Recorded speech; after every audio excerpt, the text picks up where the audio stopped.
so, reports have surfaced that gambling companies played a direct role in pushing Adam Silver to punish NBA teams, and the internet has set tongues wagging over whether the commissioner is making decisions for the fans or for the sportsbook signing his checks. The relationship between Adam Silver, the NBA, and the gambling industry is one that goes back years, and what just happened at All-Star Weekend has blown the lid off that conversation in a way nobody expected. Following multiple complaints that teams have been blatantly tanking over the last few weeks, the NBA responded by issuing fines to the Utah Jazz and Indiana Pacers.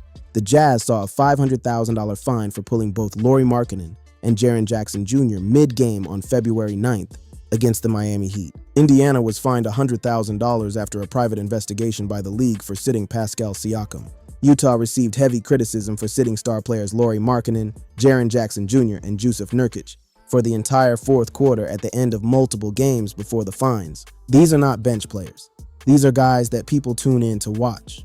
And the Jazz were playing them for 3 quarters, keeping the game close or competitive, and then pulling them in the fourth quarter when it mattered most. The troubling new trend this year is for teams to play normally through 3 quarters, then yank their starters and get wrecked in the fourth. All-stars Lauri Markkanen and Jaren Jackson Jr. both stayed on the bench for the entire fourth quarter of both games. Even though the contests were close, Utah won 1 and lost 1. They were sitting their best players in games that were still competitive. Then at All-Star Weekend, Silver stepped up to the microphone and addressed this head-on. Silver told reporters that tanking, meaning overt behavior by teams to lose games to improve draft position, was worse this year than we've seen in recent memory. But why now? Tanking has been around for decades. Teams have always found ways to lose on purpose when they want better draft picks. So what made this year different? Why did Adam Silver suddenly come down harder than ever before? It is a race to the bottom, as non-contending teams try to accrue as many ping-pong balls as possible for what most experts believe is a historic draft class. The 2026 draft class is considered to be potentially one of the best in history, so the incentive to lose is at an all-time high. Silver did not stop at the fines either. NBA Commissioner Adam Silver suggested that the league has considered even greater punishment for teams that are determined to be tanking. Silver was asked whether the league had considered taking draft picks away from tanking teams. His response indicated that it was at least being considered. There is talk of every possible remedy to change this behavior, Silver told reporters, taking away draft picks. That is a threat that goes beyond money. For a team like Utah, a $500,000 fine is nothing. These are billion-dollar franchises. But if you tell a tanking team that their reward, the draft pick they are losing on purpose to get, could be stripped away, that changes the equation entirely. Silver also started talking about overhauling the draft system altogether. The league is 80 years old, and it's time to take a fresh look at this and to see whether that's an antiquated way of going about doing it, Silver said of the current draft process. Ultimately, we need a system to fairly distribute players. It's in the players' interest as well as the teams that you have a level of parity around the league. There's only so many jobs in so many cities, but we've got to look at some fresh thinking here. What we're doing, what we're seeing right now is not working. That is a commissioner who is sounding the alarm. But the question that people started asking immediately was, who is he sounding the alarm for? This is where the story takes a turn that has everyone talking. An NBA insider believes those punishments came in response to Commissioner Adam Silver receiving pressure from gambling companies. The insider in question is Ben Golliver, a well-respected basketball journalist who formerly covered the NBA for the Washington Post, Golliver said on the Greatest of All Talk podcast. And his comments went viral almost immediately. An NBA insider suggested that the league's concern was not simply due to issues of competitiveness, but a result of pressure from the league's gambling partners, FanDuel and DraftKings. That is a direct claim that 2 of the biggest gambling companies in the country are influencing how the NBA commissioner disciplines teams. If teams are not disclosing unorthodox game plans to betting companies, it is difficult for betting sites to set accurate lines, which can cause a disturbance in the industry. When Utah sits Markkanen and Jackson in the fourth quarter without telling anyone in advance, the betting lines are suddenly wrong. People who bet on the over for those players' stats are losing money. People who bet on the team total are losing money. The sportsbooks themselves are exposed. Think about it from a bettor's perspective. You place a bet before the game that Lauri Markkanen will score over 22.5 points. He plays 3 quarters and has 18 points. He is on pace to hit that easily. Then the Jazz pull him for the entire fourth quarter and he finishes with 18. Your bet loses. Not because Markkanen had a bad game, but because his own team decided to bench him while the game was still competitive. And it is not just individual bettors who are upset. Sportsbooks build live betting markets around minute-by-minute data. When a team that has played its normal rotation suddenly empties the bench in crunch time without injury or foul trouble, the line swings violently. Operators argue that repeated patterns from certain clubs make those swings predictable for insiders, but chaotic for the broader market. So sportsbooks are losing money, bettors are losing money, and the people who know in advance that the Jazz are going to bench their starters in the fourth quarter, those people are in a position to make money. Essentially, anytime there is a gap in the public's knowledge and insider information about NBA players, it is rife for exploitation. And according to Golliver, that concern is what drove Silver to act. Not the fans, not the integrity of competition, the gambling money. So I think that was one aspect of why Silver had to lay the smack down, so to speak, at All-Star Weekend, he explained. Now, let us be clear about something. The NBA's relationship with gambling companies is not some backdoor deal. It is a formal, public, multi-year partnership. In 2021, FanDuel and DraftKings became the official NBA betting partners, establishing the league's prominence in online sports betting. In 2018, the league accepted a deal with MGM Resorts International for its first official gaming partnership, a watershed moment for the NBA and its interaction with the gambling industry. The NBA's partnership with major betting companies has become a core revenue stream. This is not side money. This is fundamental to the league's business model now. And that creates a dynamic where the interests of gambling companies are, by definition, the interests of the NBA. Silver's concern should be for fans and the competitiveness of late-season basketball. But now that the NBA has become deeply involved with gambling companies, the sportsbook's interests are also the league's interests. Unless the NBA is willing to forego that income, expect these harsh anti-tanking measures to continue. But here's the thing. The NBA's gambling problem goes far beyond tanking fines and sportsbook partnerships. In the last 3 years, the league has been rocked by actual gambling scandals that make the tanking debate look like a disagreement at a family dinner. This is the NBA's second significant gambling scandal in the past 2 years, following Jontay Porter's arrest and lifetime ban from the league in 2024. Jontay Porter of the Toronto Raptors pleaded guilty in federal court and was banned by the NBA for life last year for violating the league's sports gambling rules, with the league alleging that he had bet on NBA games and disclosed confidential information about his own participation to bettors. Porter was literally telling people that he was going to leave games early so they could bet the under on his stats. Porter pleaded guilty to conspiracy to commit wire fraud for purposefully leaving 2 games to help people win big bets that he would do badly. He admitted in court that he agreed to the scheme to help settle his gambling debts. And Porter was not acting alone. Former Toronto Raptors player Jontay Porter was threatened into participating in the alleged NBA gambling scheme, which has been tied to the Mafia because of his pre-existing gambling debts. The Mafia. Actual organized crime families were involved in manipulating NBA games through gambling. Then came the bigger wave. Portland Trail Blazers coach Chauncey Billups, Miami Heat guard Terry Rozier, and former Cleveland Cavaliers player and assistant coach Damon Jones have been arrested as part of a pair of wide-ranging investigations related to illegal sports betting and rigged poker games backed by the Mafia. A total of 34 people were arrested as the result of a years-long investigation, covering 11 states and involving tens of millions of dollars.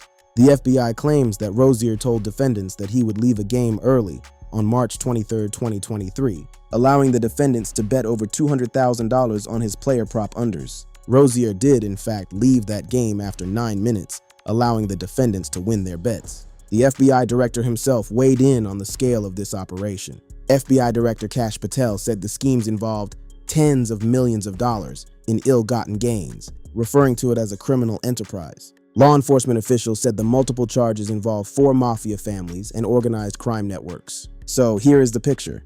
The NBA has formal partnerships with gambling companies that generate revenue for the league. At the same time, players, coaches, and former players within the NBA have been caught participating in illegal gambling schemes connected to organized crime.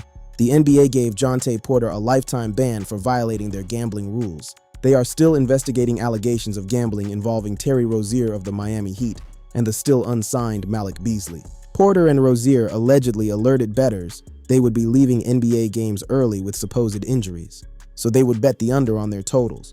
And it is not just the NBA dealing with this. The NFL has suspended multiple players for gambling, and late last year, Cleveland Guardians closer Emmanuel Clase was placed on the restricted list for allegedly manipulating outcomes by throwing balls intentionally to win bets for himself and others. Pro and college athletes have reported being harassed and receiving death threats by gamblers. The gambling problem is everywhere, and it started escalating after a pivotal moment. Sports gambling has been on the rise since the Supreme Court overturned a ban on sports betting in 2018. That was the door opening, and no league walked through that door faster than the NBA under Adam Silver. NBA Commissioner Adam Silver, who had advocated for legalized gambling with regulation, in an op-ed article with the New York Times in 2014, acknowledged that a partnership with these gaming entities might prove beneficial. Silver was literally making the case for legalized sports betting years before it happened. He was ahead of every other commissioner on this, and when it became legal, the NBA moved fast to lock in partnerships. DraftKings and FanDuel became co-official sports betting partners of the NBA, and both companies received expansive rights to integrate NBA assets throughout their sports betting and daily fantasy sports platforms. That means NBA logos on sportsbook apps, NBA highlights on gambling platforms. Many NBA arenas have sports books, allowing fans to place real-time bets during games. The integration is complete. Gambling is not on the outside looking in. Gambling is inside the arena. Gambling is on the broadcast. Gambling is woven into the fabric of how the NBA operates. So now we arrive at the position Adam Silver finds himself in, and it is a position that some people think is untenable. He is the commissioner of a league that depends on gambling revenue, and he is also the person tasked with protecting the integrity of that same league from gambling-related corruption. Those two things are on a collision course. At his All-Star Weekend press conference, Silver acknowledged the scale of the problem. "It concerns me in the totality of all this betting that we need a better handle, no pun intended, on all the different activity that's happening out there," Silver said. He also admitted the overwhelming size of this task, given that roughly 80 countries allow betting on the NBA, while billions more are wagered illegally. 80 countries, billions wagered illegally, and Silver is trying to manage all of it, while simultaneously expanding the NBA's gambling partnerships. There was also the Giannis Antetokounmpo situation. Giannis Antetokounmpo's investment in prediction market Kalshi raised eyebrows. A player investing in a platform where you can bet on whether he gets traded this summer has the potential for disaster. Silver, however, said that because his investment is for less than 1% of the company, he is in the clear. That was the rule established for players investing in legal gambling companies. And Silver said they are applying the same rules to prediction markets. That does not violate the rules that have been collectively bargained with the Players Association, Silver said. So a player can invest in a prediction market where people bet on whether that same player gets traded, and it does not violate the rules as long as the investment is small enough. That tells you where the line is, or more accurately, how blurry the line has become. As Silver's annual press conference revealed, the league is facing any number of pressing issues that come complete with significant PR problems. Tanking, a star player partnering with a prediction market, the investigation into the alleged cap circumvention by the Clippers. When those are the main subjects, things have gone sideways. This is Silver's 12th full season as commissioner. It is shaping up to be his most challenging, which is saying a lot considering one of the very first issues he was tasked with handling was hitting the eject button on former Clippers owner Donald Sterling, who was caught on tape making racist remarks. And then there is the criticism from the teams themselves. The Utah Jazz, in particular, were not happy about being singled out. The Jazz were particularly upset about the punishment, but the team has not done a very good job of disguising its intentions in recent games. One writer at SLC Dunk, a Jazz fan site, went so far as to call for Silver to be fired. The argument put forward was that Silver puts gambling companies' interests over those of the fans at every point, and that his leadership has hurt the integrity of the league. That same writer pointed out something that had been mostly overlooked. In 2021, MLB Commissioner Rob Manfred divulged that NBA Commissioner Adam Silver had advised him not to dwell on baseball's deliberate pace because all that time between its hundreds of thousands of pitches per season made the sport perfect for micro-betting, an in-game, real-time form of prop bet. Silver was advising another league's commissioner on how to make their sport more gambling-friendly. That is the kind of detail that changes how you view his motivations. Gambling companies need reliable information for games to remove issues with their lines. For the Utah Jazz to rest, players puts those lines at risk and could cause bookkeepers to lose reliable data. That is the argument for why Silver came down hard on tanking. Not because fans were complaining, not because competitive integrity demanded it, because the sportsbooks needed the data to be predictable. Silver himself admitted the difficulty of policing this when he said, "There is a bit of a know it when you see it quality to this." In other words, it is subjective, and the league has essentially announced that it will be operating in a gray area with regard to disciplinary measures on that front. That, Silver said, is not necessarily a position we want to be in, but it is the position the league is in, and it is a position the league put itself in by making gambling central to its business. For small market teams, tanking is the only way they will get their own superstar. Silver throwing around threats about losing draft picks is the worst possible type of leadership. That is the tension. Small market teams see tanking as their only path to relevance. The league sees tanking as a threat to its gambling revenue, and Adam Silver is the person standing in the middle trying to reconcile two things that might not be reconcilable.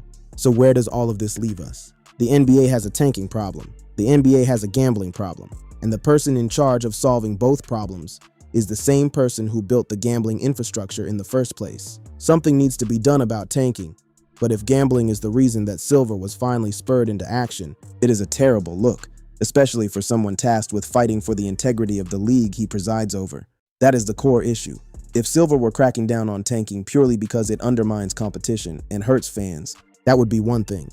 But the suggestion from Golliver and others is that the motivation is different. The motivation, they argue, is to protect the gambling ecosystem that the NBA profits from. Tanking is the most pressing issue facing the league right now, but it also looks like we are headed for a tipping point on how synonymous gambling has become with sports. And the potential solutions Silver has floated come with their own complications. The NBA's competition committee is re-examining the structure of the draft lottery for any ways to minimize the upside of tanking. Silver said, "That is one avenue. Change the system so that losing does not help you as much. But that also punishes teams that are genuinely bad through no fault of their own." The other option Silver has discussed is stripping draft picks. For as long as the best draft picks are tied to the worst records, tanking will be a problem in every pro sport. And the punishments imposed this week by the NBA are a slap on the wrist. To truly eradicate tanking, the only solution is to take away the pick the tanking team is hoping to maximize. But even that creates a new set of problems. Who decides what constitutes tanking versus legitimate rebuilding? Is it tanking when a team plays its young guys instead of its veterans? Is it tanking when a team shuts down a star for the season citing injury management? The line is going to be different for every situation, and Silver admitted as much. Silver intends to remind every team that tanking is a betrayal of its relationship with fans, both in their home cities and around the world. He is framing this as a fan issue, but the Golliver report suggests it is more than that. The fans are a convenient shield for the real stakeholder, the gambling industry. Here's what makes this whole situation so combustible. The NBA has already dealt with multiple high-scale gambling scandals in the last 3 years, and will do everything it can to avoid going down that path again. The league is in damage control mode. Between the Jonte Porter ban, the Terry Rozier arrest, the Chauncey Billups arrest, and now the tanking fines, every headline involving the NBA and gambling is a bad headline. Silver stands in the middle. The crackdown may not eliminate tanking. It may simply push it further into the shadows. That is the most likely outcome. Teams will still find ways to lose. They will just be smarter about how they do it. Instead of pulling starters in the fourth quarter, they will find subtler approaches, more load management, more developmental lineups, more questionable injury designations. And the gambling companies will still be there, still paying for partnerships, still running ads during NBA broadcasts, still operating sports books inside NBA arenas, still expecting the league to protect their interests. Gambling was long thought to be completely taboo in the sports world, something leagues and athletes were verboten from even acknowledging. Tanking is the most pressing issue facing the league right now, but it also looks like we are headed for a tipping point on how synonymous gambling has become with sports. Perhaps that is another issue for another time, but do not be surprised if leagues begin rethinking these partnerships in the near future. The word bribed in the title of this video is doing a lot of heavy lifting. There is no footage of Adam Silver taking a briefcase full of cash from DraftKings. But the underlying question, whether gambling companies are influencing how the NBA operates and how its commissioner makes decisions, that question has a clearer answer than it did a week ago. The NBA has formal financial relationships with gambling companies. Those companies have a financial interest in how NBA games are played, and when those companies are unhappy, the commissioner acts, whether you call that a bribe, a partnership, or just the cost of doing business in modern professional sports depends on your perspective. But the relationship between Adam Silver and the gambling industry is no longer a background detail. It is the story, and it is not going away. In the modern NBA, losing strategically is no longer just a basketball issue. It is a business one, and with billions of dollars on the line, from sportsbook revenue to team valuations to draft picks to player contracts, the business of basketball has never been more complicated or more connected to gambling than it is right now under Adam Silver's watch. The question going forward is not whether gambling influences the NBA. That is settled. The question is how much influence is too much and who gets to decide. Right now, that person is Adam Silver. And based on everything we have just gone through, the gambling companies seem to have a pretty direct line to his office.